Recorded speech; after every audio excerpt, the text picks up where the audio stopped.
Hello, I'm Li Xuan He, and this is my sign name. Welcome to the Deaf What interview. We're here to interview Sammi Hatfield, who has recently established an interior decorating business. Thank you for joining us. How have you been doing since the pandemic started? You know, everyone is in survival mode and all of that. I'm doing good myself. I started going to school for decor during the pandemic. It was a one-year program, so now I'm starting up my business. And these classes were online, right? Yes, it was virtual. It was a self-paced course, and I enjoyed it. It was fun. There was a lot of visuals, which was good. How did you get into decorating? I started to develop an interest before college. I think even before 2010. And I was just captivated with decorating as a hobby. I always told myself it's just a hobby, didn't make a big deal of it. I continued to study psychology at Gallaudet University, obtained a degree and a career that I love as a counselor. But I always felt that there was something missing. I decided, you know what, I'm just going to go ahead and take some online classes. I thought maybe it would be fun, but I didn't expect to turn it into a business. I didn't expect that, and I'm not a business person. I'm still learning how to do it, but I am doing it. It feels natural, like it's embedded in me. I want to do this. I started last year, and now I'm starting anew. With this hobby, did you decorate your home? Yes, see this display? It's one of my favorite parts of my house. Cute. Yes, this is the office, so I set things up and decorated. My place is small, but cute. We can make do. I grew up being creative. Even with a small space or just a few things, you can still be creative. You can do it. True. How was your experience with decor school? I don't envision myself as someone who just went to school. I just took online courses. And many people have asked me this, how does the program work? I would like to clarify that interior decorator and interior designer are two different roles. Designers must be able to construct, build out their designs using math and engineering. That is a 4-year bachelor's program. My program can take up to a year, which is all online and a certification program. I took that program because it doesn't require the type of architecture and building work. I just focus on decorating itself. So I just immersed myself in that online class. There was a take-back to the program though, because there was no deaf mentor specializing in interior decorating to consult or guide me through this process. I'm realizing that I'm the first, and I'm like, oh. It was a little frustrating, as ASL is my first language, so there were some things I didn't understand. But I was able to clarify things with meeting with my teachers. But I did my best, and I feel good about it. It was nice to have that visual and captioning support in the decorating program. All the videos are captioned, which meant I didn't have any communication barriers in this area. I was able to read everything, which was great. It was a good experience. That's great. What inspired you to set up the Instagram account @DecorateWithSam? I set up the account, I think, last year. I realized that I needed to set one up. My friends, family members, and college friends all encouraged me to do this. They wanted me to show my work. Just a little bit at a time. Start small. Do it. I was like, oh, okay. I realized I couldn't keep up with sharing with all of my friends individually, so I set up one page where I share everything. Maybe I'll share some tips so people can see for themselves and engage with me through that account. So I thought it was a good idea that I set up that account, and it's been a success ever since. That's a good idea. And there's an accessibility layer to it, right? As the content's in ASL. Yes, I also include captions and a transcript for the deafblind. I also do image and video descriptions for low vision people. I sign in ASL with captions, so it's perfect. So one size fits all.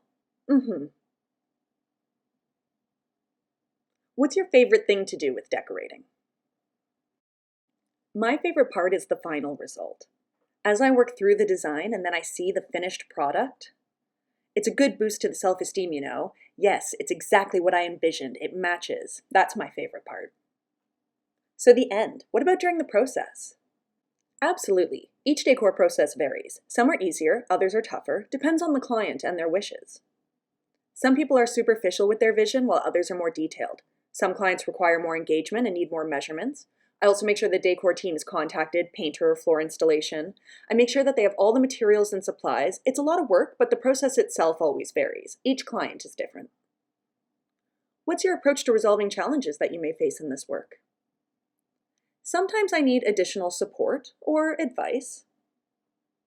Sometimes I send direct messages, like a DM, to professionals, or I'll contact them via email, tell them that I'm new, I just started, and I would like some feedback. They were happy to give me some tips. It's nice. I have to put myself out there and do it. Research is a part of my work as well. Both ways help. It's nice to have that support from others.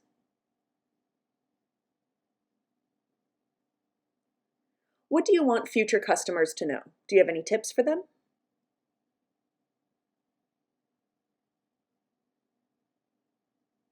I want people to feel that they are part of the community. Not only people who are interested, but also if they enjoy watching what I do, if they have questions. I'm open to conversations. If anyone, regardless of degree or certification status, enjoy decorating, they can contact me. If you have any questions and you want to chat, I'm here. I want to create a community and not just be alone. I would like people to interact. I know that many people out there are talented, but they don't always show it, you know? It would be nice to interact, share tips, experiences, etc.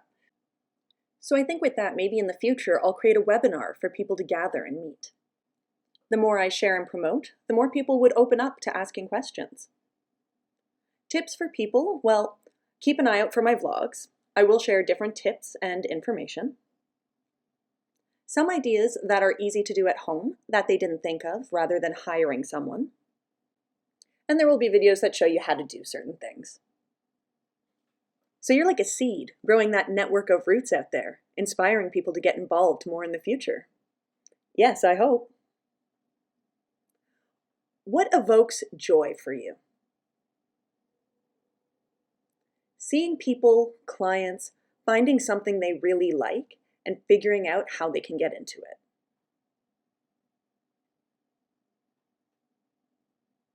But sometimes they need help finding more information, and I'd be happy to supply them with that. My best friend is Pinterest. My best friend. I type in a keyword and lots of images will appear, and there's so many different views. I'm always recommending people use Pinterest. I know it's a bit complicated to use a new app, but I'm here to explain how it works and give them instructions, you know? It's nice to give someone a stepping stone of where to begin. I enjoy giving information to people who are interested. I'm always inspired by that. Do you have any thoughts you want to share with the hearing world? I would say, first of all, I want to express my gratitude to those who caption their content. That's where I'm able to cultivate my interest and follow those accounts that caption.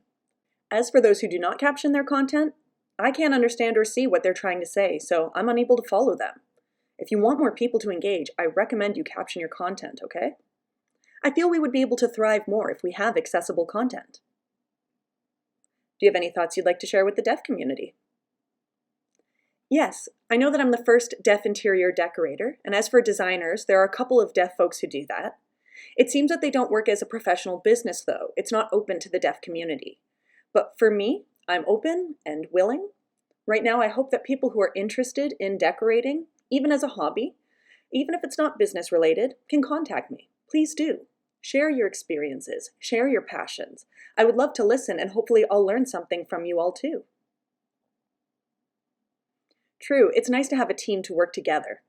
Yes, and to help your business grow. Thank you, Sammi, for participating in the Deaf What Legacy project. We want to acknowledge the Canada Council of the Arts for funding this project. Thank you. Thank you.